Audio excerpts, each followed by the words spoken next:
지금 보니까 당명도 이제 무슨 예전에 공화당 뭐 이런 걸로 바꿀 모양인데 참 여러 가지 장동혁 대표의 계획이란 게 바로 이런 거였던 것 같습니다. 즉 이런 방식으로 한동훈 대표를 찍어내고 또 고성국 뭐 이런 그 장해찬, 박민영, 김금혁 그다음에 김민수 등 자기를 어떤 옹호해 주는 사람들을 중심으로 해서 결국 자유대학이라는 청년들이라는 명목으로 당을 들여와서 당을 공화당이나 자유공화당이나 이런 걸로 바꿔서 경제민주화 다 빼고 그런 극우 정당으로 만들겠다라는 게 장 대표의 계획이었고 그 계획에서 한동훈 전 대표는 걸림돌이 된 겁니다. 그래서 제거를 하려고 했던 것이고 그래서 오늘 어제 심야에 새벽에 야함을 틈타 결국 제명 결정을 한 것이다. 이렇게 보여집니다. 이건 이미 지난번 이호선 당무감사위원장이 할 때도 보면 그때도 이 내용 자체에 대해서는 뭐 거듭 제가 설명을 드렸고 이미 경찰에 고발이 되어 있기 때문에 사실관계 할 겁니다. 근데 이 내용만 보더라도요. 이 전체 내용의 3분의 1이 무슨 자기와 관련된 거하고 무슨 이론 관련된 댓글 이론을 갖다가 잔뜩 심어놨어요. 아니 한 사람의 정치인을 제명할 정도면 예전에 이준석 대표 같은 경우는 1년 6개월 했지 않습니까? 그때는 사실관계에 대한 적시가 있었잖아요. 그럼 사실관계라도 적시를 하고 한동훈 대표가 썼다라는 증거를 갖다 대든지 해야 될 거 아닌가요? 그런 증거 하나 없이 했습니다. 자, 그런데 이거를 지금 내일 곧바로 최고위원회를 열어서 의결하겠다고 합니다. 이제 속전속결로 하겠다는 거죠. 밀어붙이겠다는 겁니다. 불과 며칠 전에 대국민 사과를 했던 것에서 아 이게 이러려고 했구나 라는 생각이 듭니다. 오늘 뭐 많은 의원들이 이에 대해서 지금 반발하고 있습니다. 자, 권영진 의원은 이 대안과 뭐 이쪽 뭐 모임의 수장이죠. 우리 당의 원로 고문들도 선거를 앞두고 당의 통합을 위해 이렇게 징계하거나 내쫓으면 안 된다고 그렇게 간곡하게 말했고 많은 국민도 그렇게 생각한다. 그렇게 가면 안 된다고 당에 또 다른 갈등을 일으키지 않는다면 차원에서 물밑에서 설득하고 조언하는 입장이었는데 설마 했는데 완전 막갑하다. 우리 당이 이제는 헤어날 수 없는 깊은 수렁으로 다시 빠져드는구나.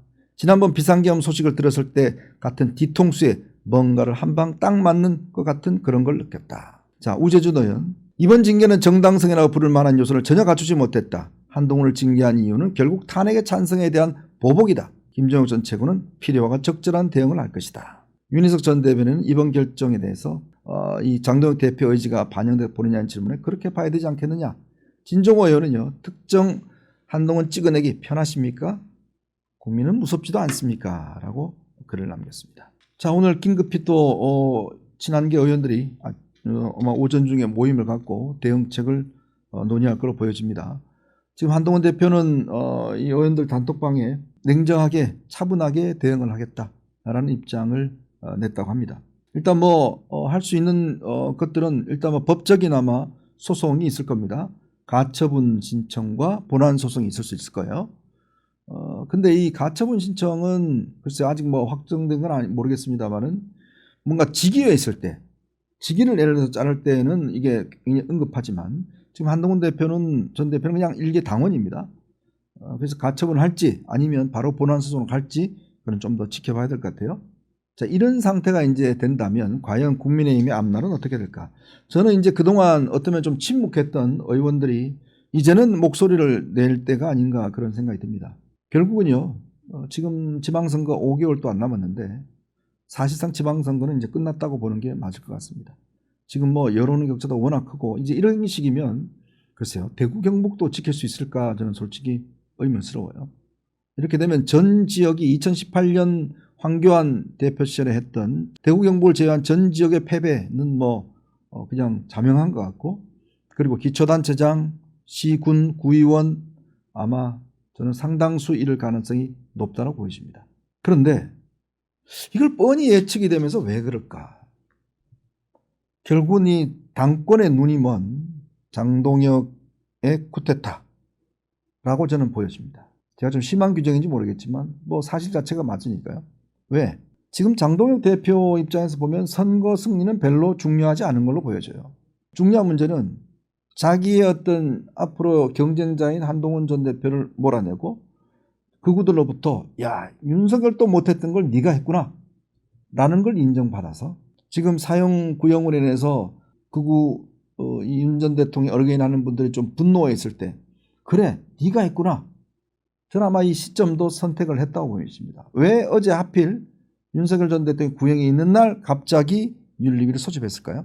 그 이유가 있다고 봐요. 즉 윤 전 대통령 사형 구형에 대한 어떤 반발 심리를 한동훈 제명 요걸로 연결시키기 위한 하나의 정책 목적이 저는 있었다고 봅니다. 그런 걸 통해서 역시 이제 장동혁이 해냈다라는 거를 아마 부각시켜서 극우의 지지를 받을 텐데 여러분 생각해 보십시오. 선거라는 게 진짜 한 표 차이의 전쟁입니다. 20% 지지받는다고 해서 됩니까 그게? 선거에 당선이 돼요? 100만 당원 주장하는데 지난번 보니까 100만 당원도 아니더만요. 당명그 개정할 때 책임 당원이 77만 명밖에 안 됐다는 거 아닙니까? 그 77만 명이 다 찍는다 해도 당선됩니까 그게? 4천만 유권자입니다. 4천만 유권자 중에 77만 명이 똘똘 뭉쳐 한다고 그게 되는 문제예요? 선거라는 게 한 표 차이입니다. 누가 먼저 더 중도를 많이 끌었냐 싸움이에요. 저는 오늘의 결정으로 이제 중도는 다 떠나갔다라는 생각이 듭니다. 그러면 이제 남은 거는 자기들끼리 열심히 해봐야 뭐 하겠습니까? 다 떨어지는데. 결국 선거 소용없습니다. 이러면 누가 국민의힘에 오겠습니까? 수도권에 출마하려고 하는 사람이 있을까요? 대구 경북의 시장이나 박 터지는 상황인데 거기도 아마 어려울걸요. 즉 중도 보수의 그걸 가지고 있던 많은 분들께서 이제 이 당에 대한 애정들을 이제 다 끊어내는 그런 상황이라고 보여집니다. 결국은 자신의 정책 야망을 위해서 보수 진영 전체를 정말 이 절벽으로 가져가는 이 어리석은 짓을 감행을 한 겁니다. 저는 오랫동안 이 정치권을 관찰한 경험이 있는데 그런 경험을 비춰보자면 오늘의 이 장동혁의 사실상의 쿠데타는 실패로 돌아갈 수밖에 없다. 왜? 민심과 반대로 가기 때문에. 민심은 어떻게 하든지 국민의힘이 저 윤석열 세력으로부터 뭔가 좀 이제 절연하고 좀 더 국민의 삶을 챙기는 그러는 모습을 통해서 국민적 지지를 받으라. 이게 지금 국민들이 요구하고 있는 이 보수 야당에 대한 가장 중요한 지침이겠죠. 근데 그거는 내팽개치고 내 경쟁자 싹 자르고 그냥 그구들 지지만 받아서 역시 장동혁이야 라고 해서 뭔가 하겠다라고 한다면 과연 국민들은 어떤 결정을 내릴까요? 제가 아까 선두에 말씀드렸듯이 김영삼 총재의 제명으로 부마 항쟁이 일어났습니다. 그리고 독재 권력은 무너졌습니다. 늘 그래왔습니다. 우리나라 국민들의 민도는요. 그렇게 장동혁 지도부가 생각하는 만큼 바보가 아닙니다. 다 정확한 판단을 내리시는 거예요. 지금의 단계에서 어떻게 하면 저 이재명 정권의 김병기 문제, 이해운 문제 뭐 등등 마구마구 터지는데 저거는 관심이 없고 그냥 내 것만 챙기겠다는 사람에게 지지를 보내줄까요? 그리고 여러분 근본적으로 생각해 보십시오. 아니 윤석열 전 대통령 잘하는데 못했다고 그랬습니까? 그리고 당원 게시판에 글 좀 쓴 걸 가지고 그게 그 사람의 정책 생명을 끊을 만큼 중대한 문제입니까? 근본적으로. 뭐 이거는 예를 들어서 뭐 한동훈 전 대표 지지하고 이걸 떠나서 과연 어떤 조직이든지 아니 제가 어떤 사장 회사에 있는 사장님을 좀 비난하는 글 하나 올렸다고 잘라버리고 내가 뭐 좀 불명토라도 잘라버리고 이런 조직이 과연 영속할 수 있을까요? 그래서 요즘 회사들은요 다 그거를 해소하기 위해서 블라인드 앱을 만듭니다. 즉 본인의 실명 말고 그냥 가명 뭐 익명으로 들어가서 글을 남기는 만들어요. 그걸 하나의 여론의 어떤 수렴의 장으로 만듭니다. 모든 조직이 다 그래요. 당도 마찬가지예요. 국민의힘도 그걸 만들었지 않습니까? 근데 거기에 글 남긴 거를 추적을 해내서 찾아내서 이걸 한다? 이렇게 되면 이 당의 민주주의는 다 죽은 거죠. 여러분 어제 윤석열 전 대통령 모습 보셨죠? 90분 동안 최후 진술하면서 단 한마디의 국민에 대한 사과를 하지 않았습니다. 여전히 계몽령이 옳았다. 이렇게 이야기를 했습니다. 그건 제가 내일 따로 말씀드릴 기회가 있겠지만 그런 윤 전 대통령을 다시 끌고 앉겠다. 어게인하겠다. 왜 네가 그런 윤 전 대통령을 비판했지? 라고 하는 게 맞는 이야기인가요? 이건 옳고 그름의 문제입니다. 다른 걸 다 떠나서 보수가 대한민국의 주류가 되었을 때가 있었습니다. 늘 변신하고 늘 미래를 지향했던 때는 국민의힘이 국민들로부터 지지를 받았고 주류였습니다. 그런데 이제는 국민의 생각과 거꾸로 가고 있는 상황입니다. 더 점점 줄어들 수밖에 없습니다. 이 부분에 대한 앞으로의 책임은 반드시 져야 될 것이다라는 생각이 듭니다. 참 어제 여러분 많은 충격 받으셨죠. 저녁에 갑자기 사형을 구형하더니 아침에는 한동훈 전 대표 제명이 나왔는데요.